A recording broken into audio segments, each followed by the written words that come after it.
Welcome to the step-by-step guide for the DJI Avata. This detailed and in-depth guide is going to help you get up to speed quickly and in the air in no time. You might be completely new to drones or have been flying traditional drones for years and want to get into FPV with the DJI Avata. This guide offers something for all levels of flyers, even if you haven't bought the drone yet and just want to learn about all its features. If you do already own a drone such as the Mini 3 Pro, this guide will also cover the controls and functions specific to the DJI Avata and FPV flying. Grab a tea or coffee and get comfy, because by the end of this video you will be ready to head out flying and have the best experience possible with the DJI Avata.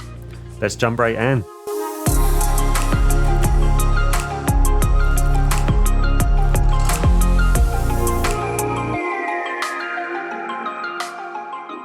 Before we get into it, I just want to go through each section coming up for this comprehensive guide so that you know what to expect. First, we will take a look at the DJI Avata and talk about what everything on it is and does.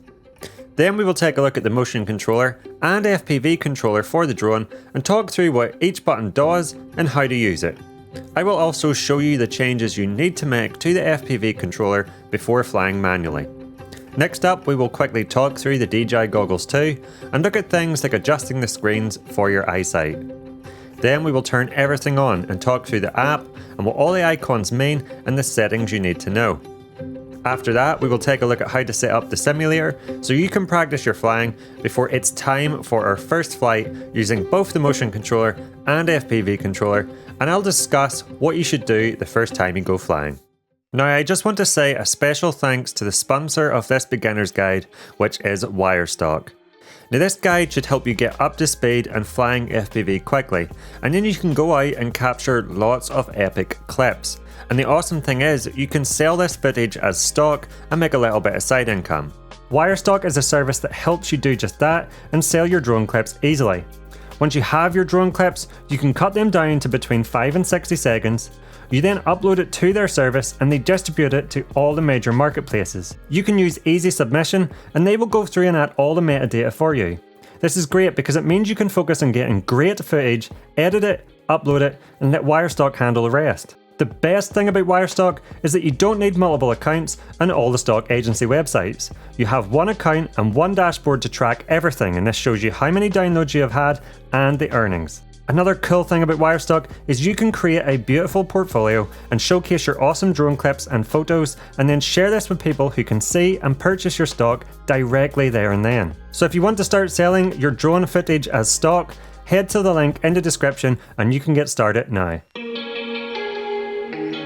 To begin with, let's take a look at the drone and go over what everything is and what everything does. Now, the first thing you want to do when you get this drone and remove it from the box is remove any protective stickers that are on it. Then, starting at the front, we have this gimbal and camera protector, which you can remove by pulling the tab down and pulling it away from the drone.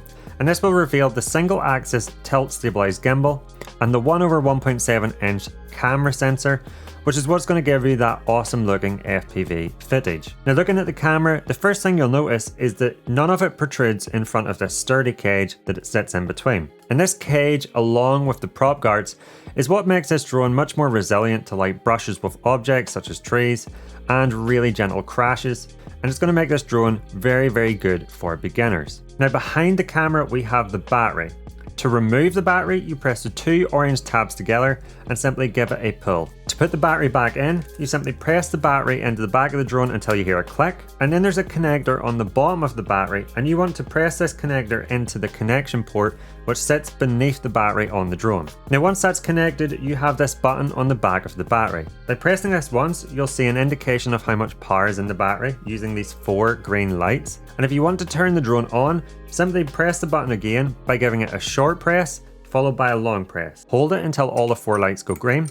The props will twitch, you'll hear a noise, and this is now the drone turned on. To turn the drone off, it's the same again, a short press followed by a long press until all the 4 lights go out. If I turn the drone over, the first thing you'll see are these 2 skids. Now these skids have 2 purposes. The first purpose is to keep the drone off the ground, but the more important purpose is these are actually the drone's antennas. In the center, we have the downward sensing system. The first purpose of this system is that it will indicate on the app how high off the ground you are. These sensors are also used for landing. Whenever you go to land automatically, the drone will scan the surface to detect if it's uneven or if you're over water, for example. And if it thinks there might be a problem, you will get a prompt to make sure you want to land there. Looking at the 4 propellers, these are connected using 2 screws, much like something on the Mini 3 Pro. The only difference is these screws actually use an Allen key. The Allen key is provided with the drone, and you also get 2 spare props, and you can swap these out again using that Allen key. Now looking at the back left of the drone, on the inside of the propeller guard, you will see a flap. Now if you open this flap out, you will see a micro SD card slot, and this is where you will insert your micro SD card. But if you go out flying and you've forgotten your micro SD card, don't be too concerned, as the drone has 20 gigabytes of internal storage, which should be good for about 15 minutes of 4K video. There is also a Type-C connection, and you can use this to get them files off your drone and onto your computer. So let's start with the DJI motion controller, which if you're a beginner might be the controller you opt for, and this is a really fun way of flying the drone. Let's start with the buttons. On the right side of the motion controller you have a power button. Again, much like the drone, a single press of this will use the 4 light indicators on the top of the motion controller to indicate how much power is in the controller itself. A short press followed by a long press until all 4 lights go green, and a beep will happen, will signify that the controller is turned on. On the front of the controller, the biggest button is the emergency brake button. Think of this as your panic button. Whenever you press this, no matter what the drone's doing, what maneuver you're doing, or what way you're flying, the drone will come to an immediate and fast stop and just hover in the air. Now if you press and hold that emergency brake button, the drone will enter return to home mode, and the drone will automatically fly back to where it took off from. Then we have the lock button. This will be used to take the drone off, and to take the drone off, you first start the motors by double pressing the red lock button until the motors start, and then you hold the lock button and the drone will take off. If you want to land automatically, you simply press and hold the lock button. Beneath that we have the mode button. Now this switches between normal and sport flying mode.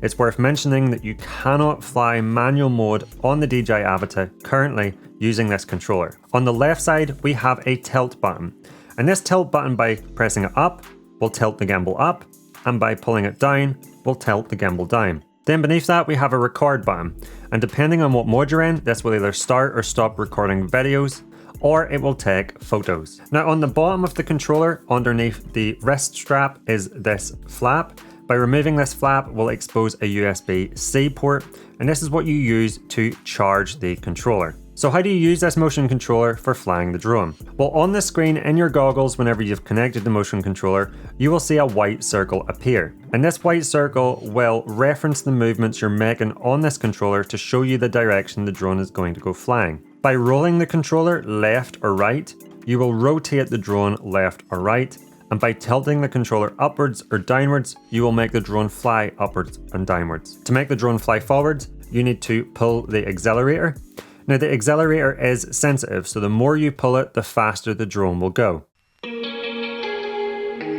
Moving on now to the DJI FPV controller, which is what you need to use if you want to fly manually. Let's start by attaching the joysticks. When not in use, these sit on the inside of the 2 palm rests, and you can simply pull these out and screw them on. Looking then at the front of the controller, we'll start with the power button. Again, like anything we've mentioned so far, a single press will show you on the lights how much power the controller has, and then a single press followed by a long press until all 4 lights go green and you hear a beep, signifies the controller has turned on. Next to that we have a connection for a lanyard, and I recommend using a lanyard when flying FPV. It just keeps the controller secure around your neck. Then we have a C1 button. Now this can be mapped to do a range of different functions, but by default a single press will make the drone start beeping, which is useful if you've maybe crashed the drone and can't find it in some tall grass and and you need to be able to locate it. And a double press will make the drone do turtle mode.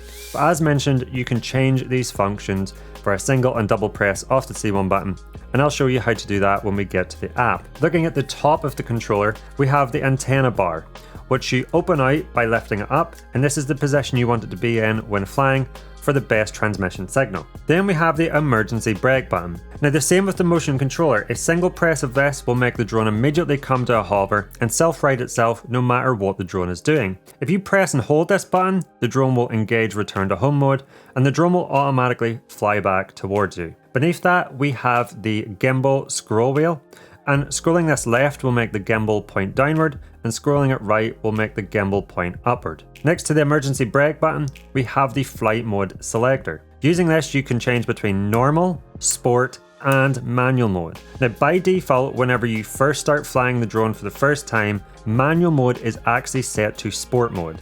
So you have normal mode, sport mode, and sport mode. Now that might seem strange, but this is a safety feature so that you don't accidentally engage manual mode before you're ready to start using it. And you need to change a few settings within the DJI Fly app to change this manual mode button from sport mode to manual mode so that you can start flying manual mode.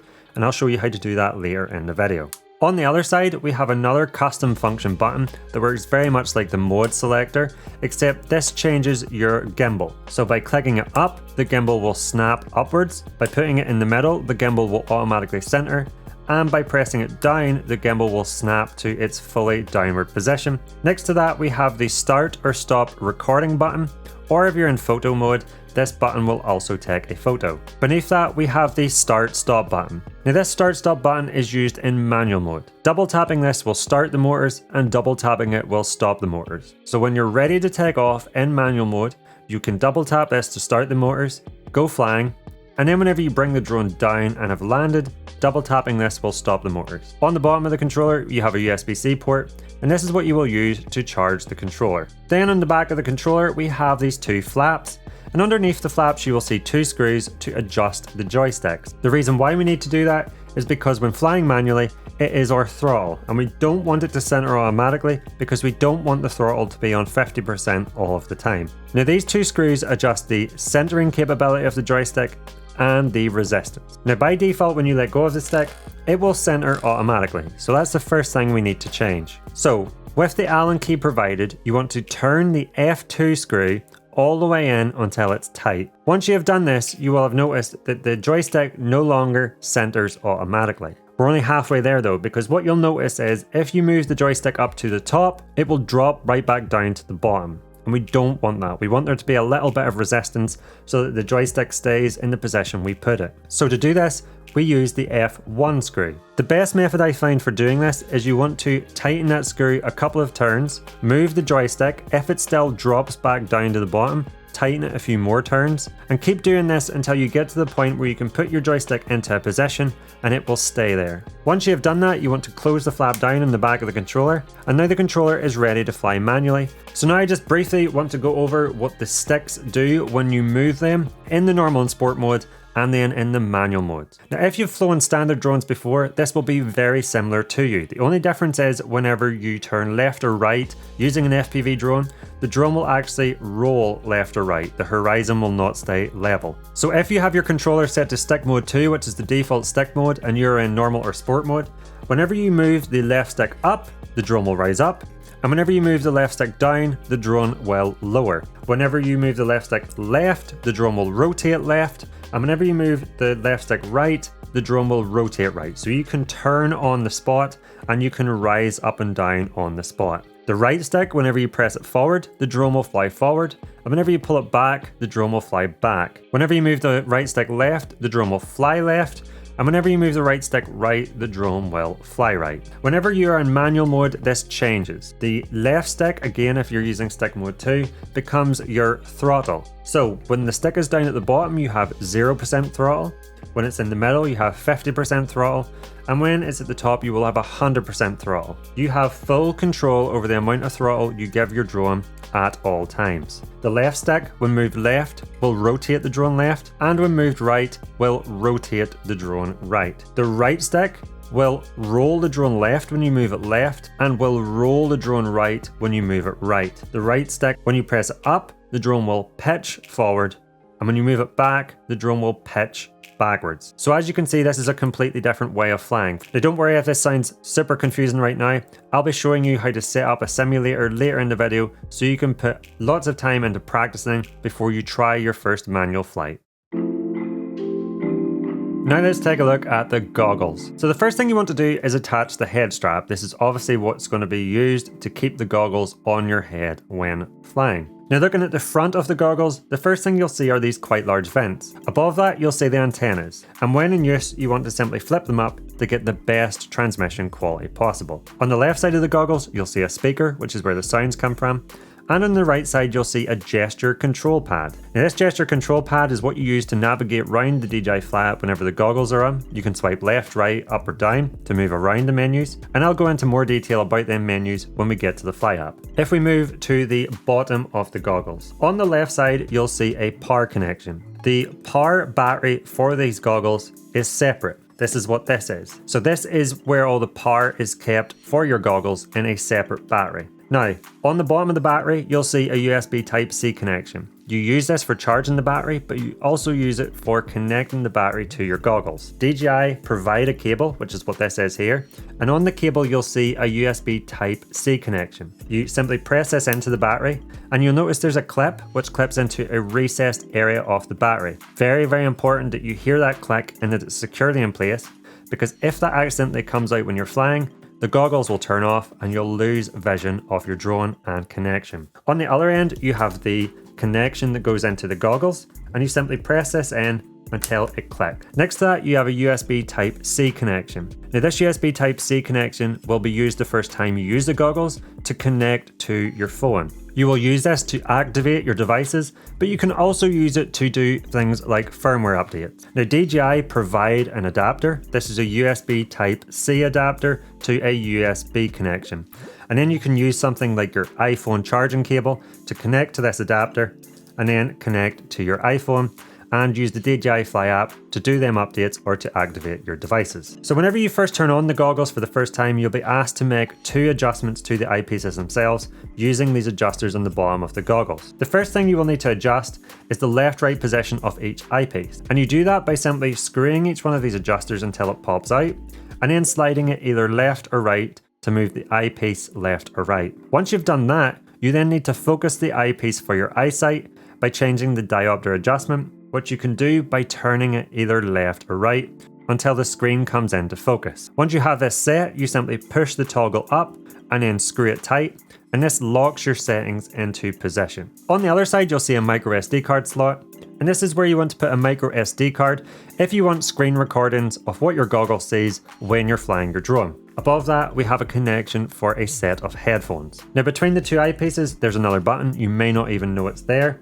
That's the link button. Now you may need to link your goggles to your controller and drone the first time you use them, and if you do, you'll be prompted to do so on the app by pressing this button here. So when it comes time to use the goggles, you power on by the button on the battery. Now very much like all the devices we've talked about so far, a single press on the power button on the top of the battery will light up the lights on the front of the battery to show you how much power it has.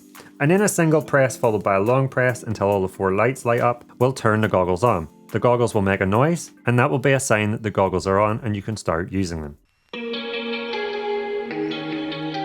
Now it gets exciting. We're going to turn on the goggles, turn on the controller and turn on the drone, and we're going to go through the entire app.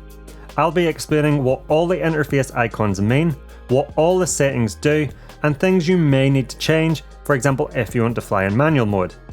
Now if this is the first time you've turned all your devices on, firstly you will have to update your firmware, and this is to get the latest version of the software for your drone, goggles or controller, and this is so that you have all the latest features and that you have all the safety improvements that have come with that update. The last thing you will want to do if you got DJI Care Refresh is to make sure to bind your controller to the drone so that you get flyaway coverage. After you have done all that, it's time to put the goggles on and start to go through the app. We'll start at the top right.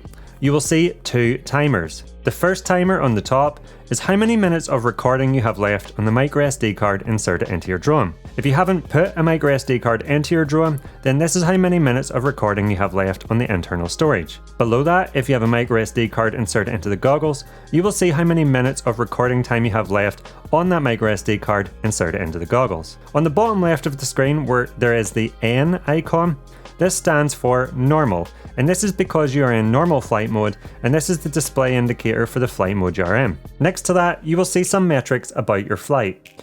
The first two numbers on the top in meters per second show you your speed. The one on the left shows you your ascending or descending speed, so your up or down speed. And the one on the right shows you your forwards or backwards speed, so how fast you're flying forward or how fast you're flying backwards. Below that, you'll see the initial H, and this number shows you in meters how high your drone currently is from where it took off from.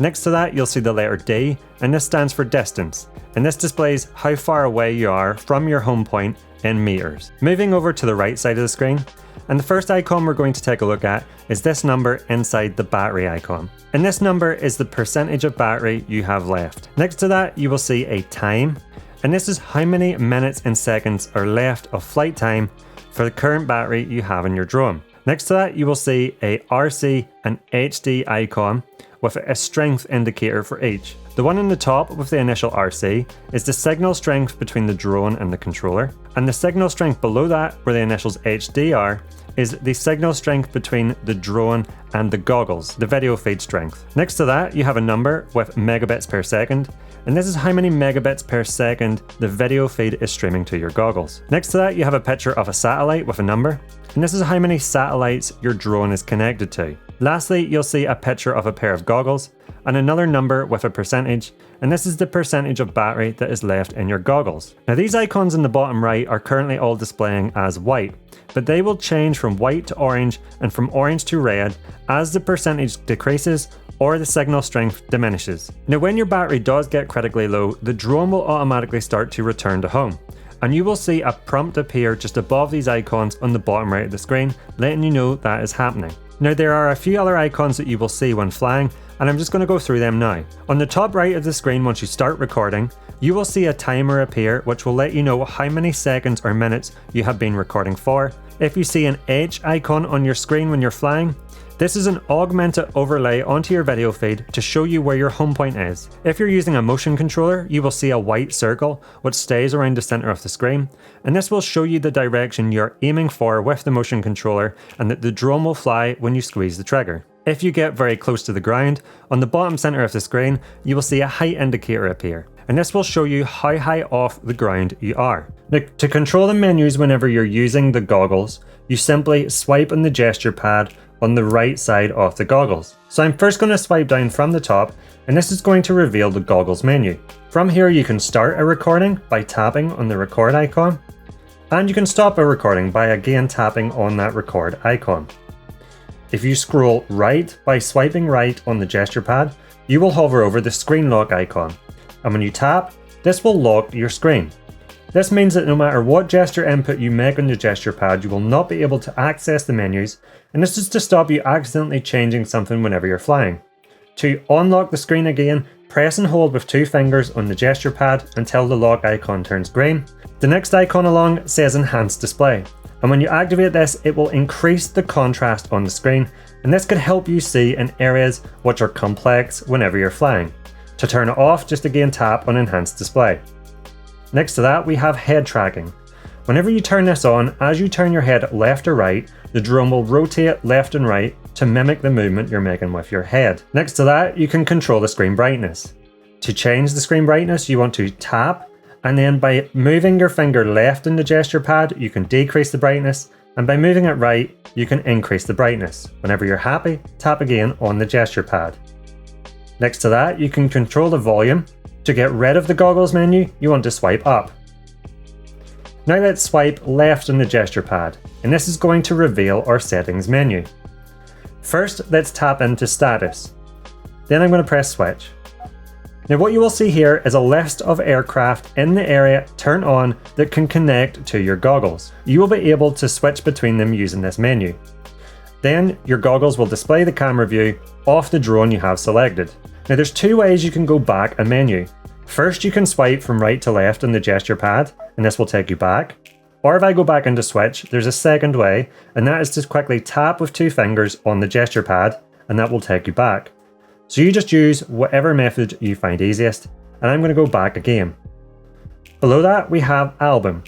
Now in here you're going to see your Goggles storage, and this is going to allow you to play and watch any clips you have captured with your drone that have been stored to the Goggles storage. You can simply tap in to view the clip, it will play the clip, you can tap to pause at any time, and then you can tap to play again. Let's now go back, and let's go down to the transmission settings. So first let's look at broadcast mode. Whenever you turn this on, you will be sharing your camera view feed so that other people with goggles nearby can view your camera view and watch your flying. Next we have focus mode. Focus mode will narrow the signal bitrate to the center of the screen, and the outside starts to get pixelated while the middle remains clear.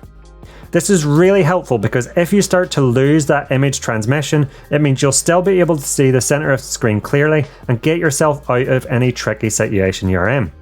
Next we have channel mode. Now this can be set to auto or manual. I recommend you leave it on auto so that the drone intelligently switches between frequency bands to select the channel with the best signal and least interference.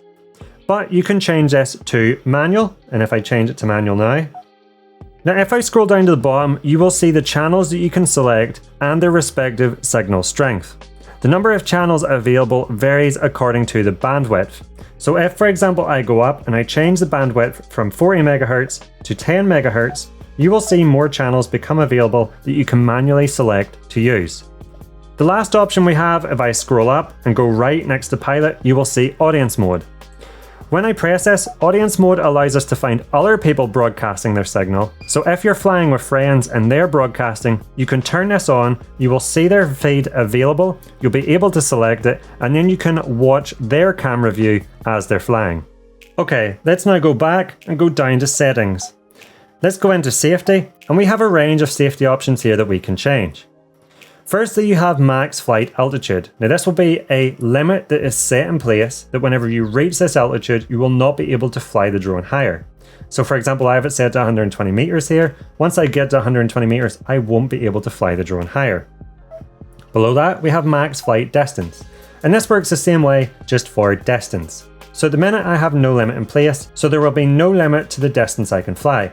But if you select one of these options, once you get that distance away from your home point, you won't be able to fly any further. Below that, we have return to home altitude. Now this is an incredibly important setting, and I want to stress this because this is something you need to set before every flight. Whenever you engage return to home, or return to home automatically engages because of, say, an image or controller transmission loss or low battery, the drone will automatically start to fly back to you. But there's no forward sensors on this drone to stop it from flying into any obstacles. So if you have this height set too low, say 10 meters, and there's tall trees in your area, the drone will simply fly straight into them and crash.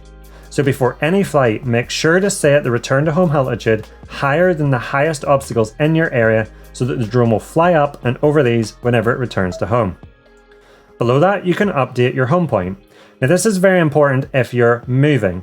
A good example I always give is if you're on a boat and you're moving around a lake, the home point is the point you took the drone off from. But if the boat has now moved from where you took the drone off from and return to home engages, the drone will fly back to where it took off from, not where you currently are on that boat, and it will land on the water. So if you are moving around or on something that is moving, you want to periodically update this home point so that the drone returns to you and not where it took off from.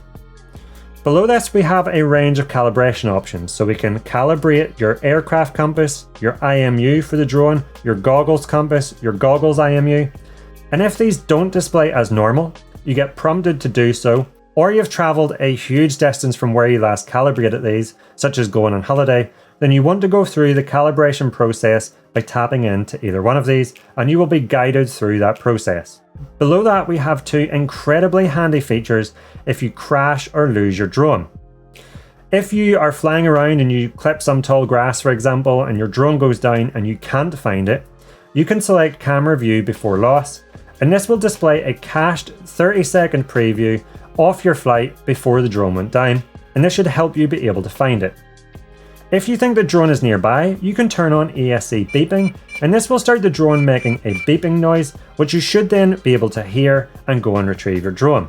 Now, just when we're talking about finding your drone, there is actually a third way you can find your drone if you lose it, and that's by connecting your phone to your goggles, going into the app, selecting profile, then pressing find my drone, and this will then show a map with the last recorded location of your drone, and this can be super useful for retrieving your drone. Below this we have advanced safety settings, and the first setting is aircraft signal lost action. If I tap into this, we can change it from hover, so if you lose signal the drone will just hover in place. You can have it land, so if you lose signal the drone will land wherever it's at, or you can have return to home and the drone will return to home if the signal is lost. Below that you can turn on or off AirSense. Now, AirSense will let you know if an aircraft has entered the area you're flying, and this will let you know to lower the drone or land the drone until that aircraft is passed. Then below that you can turn on or off emergency propeller stop. Now, the purpose of this is if you crash your drone and the propellers are still spinning, to be able to stop them and go and retrieve your drone if, say for example, it's stuck in a tree. Now, the thing to remember is if this is turned on and you hold your joysticks in the motion to stop your propellers, that you can stop them at any time, and this includes while the drone is in the air and in mid-flight. So it's super important to know if this is turned on or off, and I actually recommend you just leave this off. Now let's go back and then back again and go down to control. And the first option we have, which you will see if you have the FPV controller turned on and connected, is your remote controller settings. Let's tap into this. So in here under button customization, we can change what the buttons on the controller do and things like double presses of buttons do. So if we take a look at the single press of the C1 button, I currently have this set to ESC beeping, but we can change this function by tapping, and then I can go in and change this to turtle mode, which if you don't know, will flip the drone over if the drone is upside down. Now if we scroll down to custom mode, you might wonder what custom mode is. Custom mode is the M setting on the flight mode toggle on the controller, and by default this is set to sport mode, so you will have normal mode, sport mode, and then M mode will just be sport mode. Now this is a safety feature for beginners so that you don't accidentally put your drone into manual mode when you haven't practiced and you're not prepared. So if you want to fly manual mode, whenever the manual mode toggle is selected, you need to actually change this out of the box. So you need to go to custom mode, tap it, and change this to manual mode. You'll be prompted to make sure you've adjusted the joysticks for manual mode flight and you want to hit confirm. And then whenever you put it into the manual flight mode on the controller, you will be in manual flight mode. Now if I go back up to the top and go across to stick mode, this is where you can change the stick mode of the controller. Now this will change how the drone reacts to certain inputs on the controller based on the mode you have this set to. So I have it set to mode 2, which means for example when I push the left stick up, the drone ascends. If I change this to mode 3 and hit OK, you can see when I push the left stick up, the drone will fly forward. Then we have gain and expo settings. So first we have center sensitivity. Basically how sensitive the sticks are as you move away from the center. And you can change this for roll, pitch and yaw. Then we have the max rate, and this is basically how fast the drone moves in different directions. The lower this value is, the slower the drone moves. So if you find that your drone is quite twitchy when you make movements on the stick, you can tune that out by lowering this value. And lastly we have the expo, and this is basically how the drone interprets stick movements on the controller. The higher or further away this number is from 0, the longer it takes the drone to react to your input on the sticks, and again you can use this to tune out some of the twitchiness of the drone. Now when you fly manual mode for the first time, you might be surprised to find you can't roll the drone completely over, or you can't pitch it straight down. To be able to fly in full acrobatic mode, so to do rolls, loops and flips, you actually need to go down to this M mode attitude limit option and turn it off. Again, you'll be asked to confirm you've practiced flying manual mode, and then when you hit confirm, you'll be able to fly in full acrobatic mode. The last thing you can do at the top is go through the RC calibration process, and you can do this by hitting start and you'll be guided through that process. Scrolling down, we have gimbal pitch speed. You have 3 options here, slow, normal and fast, and this will decide how fast the gimbal moves whenever you use the scroll wheel on your controller. Below that you can do gimbal calibration, and when you hit start you will be guided through this process. Below that you can choose the units that are displayed, and you can choose between metric miles, metric kilometers or imperial. Below that, you can invert horizontal swipe, and this will invert the gesture swiping on the goggles. Then below that, you have turtle mode. This is for whenever the drone lands upside down and you want to flip it over. If you press turtle mode, it will use 2 motors, it will give a quick blast, and it will automatically flip the drone over. Going back and down, we can now go into the camera settings. So first up, we can choose aspect ratio. By default, this will be 16:9. There is a 4:3 option, but you can only choose this when you go down to video quality and change into 2.7K or 1080p. So if I go to 2.7K and go back up, you can see I can choose 4:3. And then below that, we have video quality. Now this is where you'll choose your resolution and frame rate. If you want slow motion, you can choose 2.7K 100 FPS or 1080p 100 FPS. And this will allow you to slow your video down in post and get really nice slow motion. Below that, you can change camera field of view, and you can change from ultra wide to normal. Below that, you will see EIS, which stands for Electronic Image Stabilization. You can either have this off, you can have rock steady on, and this will smooth out some of the shakes that are in your video to get you much smoother looking footage. Below that, you have horizon steady.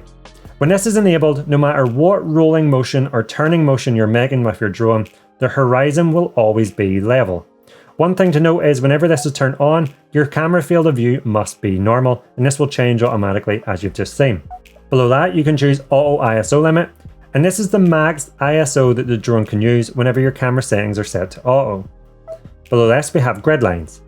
Now you have 3 options here, and using these grid lines, you can turn on lines on the screen, which will help you compose and frame your video clips. Next, we have center point. Now center point will display a small marker in the middle of the screen, which will show you your center point at all times. I find this really useful for lining the drone up to fly through gaps or narrow spaces, and I think this is a really good feature to have turned on. Below this, we can change our storage between our SD card or internal storage, and it will also display how many gigabytes of storage is available. Below that, we can format, and when we press this, we can either format our micro SD card or the internal storage of our drone. Below that, we have advanced camera settings, and if I tap in, you can first see record with. Now under record with, we have both aircraft and goggles. Now this is where you can decide if you want to record your video to the micro SD card in your goggles and drone by selecting both, drone only by selecting aircraft, or goggles only by selecting goggles.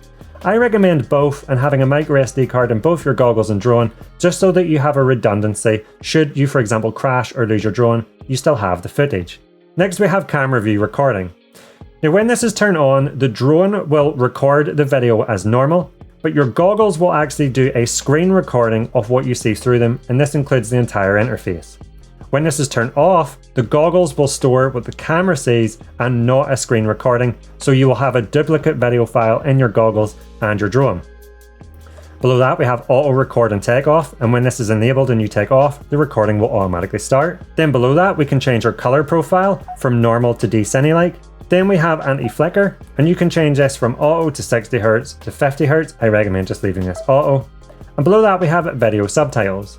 Now when video subtitles is enabled, it will add a subtitle track to your video file that will display metrics off the drone and settings that you can watch whenever you're playing your footage back. And this can be useful for knowing the settings that were being used for that video clip. Next, we have display. Under display, you can change your brightness, 6 being the max and 0 being the dimmest. Next to that, we have display scaling, and you can change how big the screen is when you look through the goggles. So if I change this to 50%, you can see the screen size gets much smaller, and if I change it to 100%, you can see it takes up all of the view. Then we have a home point toggle, and this is how you turn on that H icon I mentioned earlier, which will overlay a augmented icon onto your video feed and will show you at all times where your home point was, so that you'll be able to fly back easily and recognize where you took off from whenever you're flying.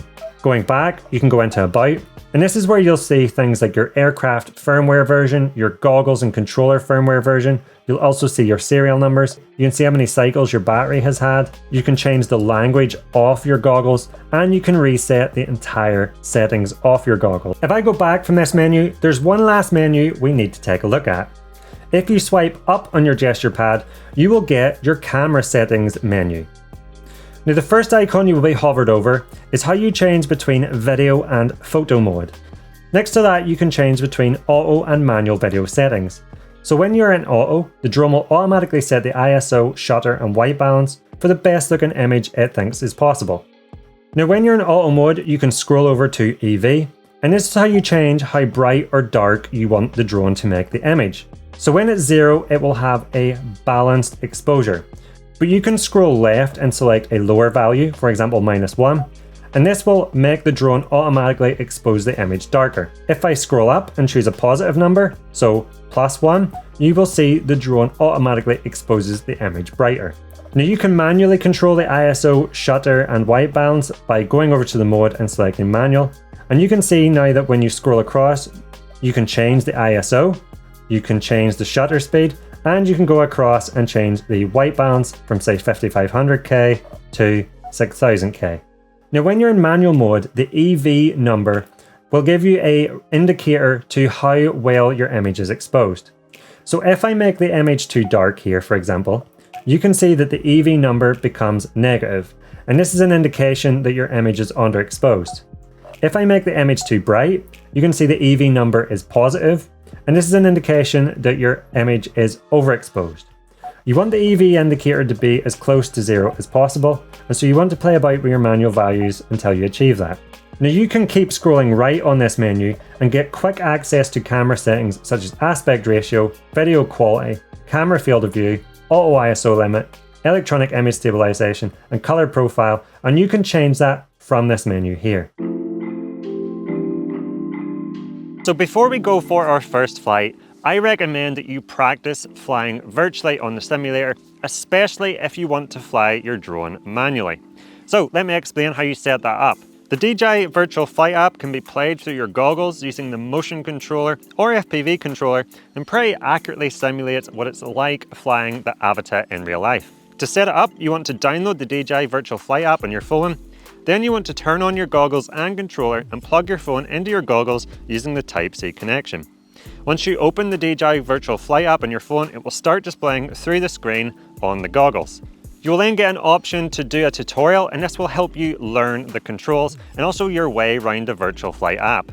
And then you can either do a free flight where you can fly around a few different maps and just get a feeling for how the Avata flies, even attempt to fly around or through objects. Or you can do a time trial mode where you can fly tracks which involve going through checkpoints and trying to set the best time possible. I recommend at least a few hours on this simulator or until you feel like you have learned the muscle memory and are confident to go out for your first real flight.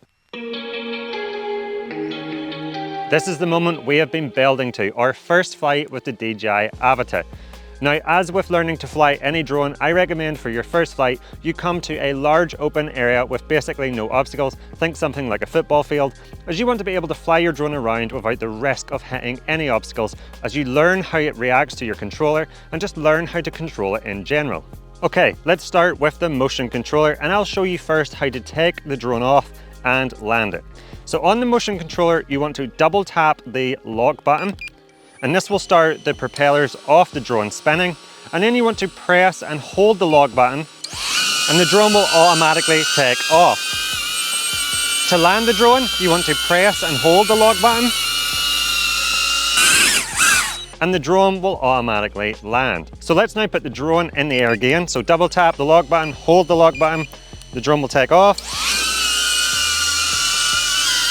So as mentioned, as you roll your hand left and roll your hand right with the motion controller, the drone will turn left and right. So I recommend to begin with, you just want to squeeze the trigger very gently to start the drone flying forward very slowly. You also want to tilt the controller back just to lift the drone up in the air a bit so that you're not close to the ground, because as a beginner, you want to stay away from any obstacles on the ground itself. And just resist the urge to squeeze the trigger all the way in until you've learned how the drone reacts to the motion controller. And this may take a few minutes, it may take a couple of flights, but until you feel comfortable, don't squeeze the trigger all the way in, as that is when the drone will fly its quickest. And one other thing I recommend that you try with the motion controller is the emergency brake button. So let's say you're flying towards this tree, you start to get nervous, hit the emergency brake button, and you will see a pause icon appear. It will say aircraft braking, and the drone will immediately come to a safe stop. Now let's take a look at how we use the FPV controller to fly the DJI Avata in the normal and sport mode, and then we'll move on to manual mode. So to take the drone off with the FPV controller, you want to push the sticks downwards and inwards, and this will start the propellers. And then you want to move the left stick up to ascend the drone. Now when you want to land, you simply hold the left stick down, and the drone will automatically come to a stop. So the first thing I recommend you do when you first start flying the drone is you do single movements on the joysticks. So you fly it up by moving the left stick up, you lower it down by lowering the left stick down, you rotate it right by moving the left stick right, and you rotate it left by moving the left stick left. Maybe fly forwards by pushing the right stick forwards, or fly back by pulling the right stick back. And the reason I recommend you do these single movements with the controller is just to learn how the drone reacts to your inputs on the joysticks. Then once you're confident with how the drone reacts to them joystick inputs, you can start to fly forwards and start to fly the drone around. And I recommend you find a line or a path, something to follow like this river here, and just try to follow it as smoothly as possible. Don't try to follow it as fast as possible if you're just starting out.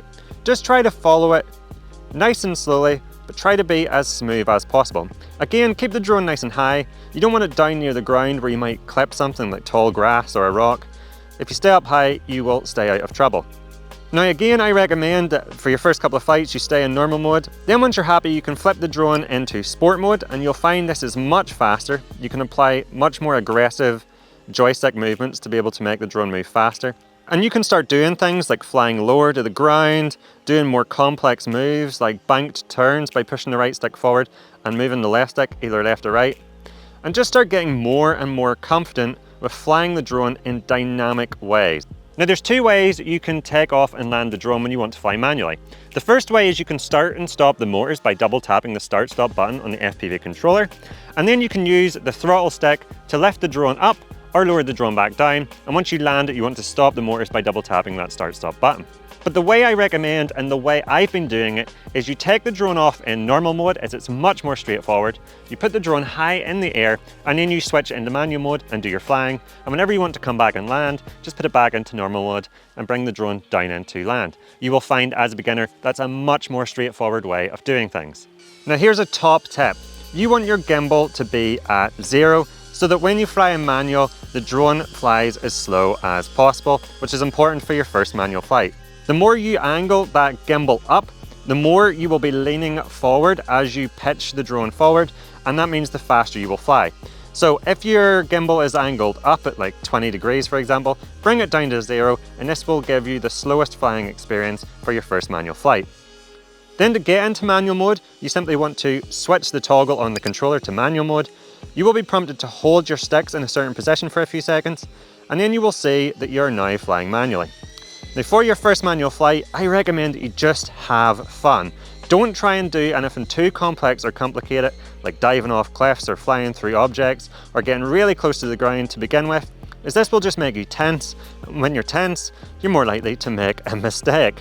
Now if you've been practicing in the simulator, you will find very quickly that the drone flies just like the simulator. So if you've been putting some practice in, you will be able to fly this drone in manual mode pretty much just as well as you've been able to fly it in the simulator. Now, just remember that at any time you can hit that emergency brake button. So if you roll upside down or you get disorientated, just hit that emergency brake button and the drone will come to a stop and hover. So let me simulate that now. Let's say I roll the drone over, disorientate it, hit the emergency brake button, and you will see that the drone comes to a stop. The drone will just hover there until you've caught your breath.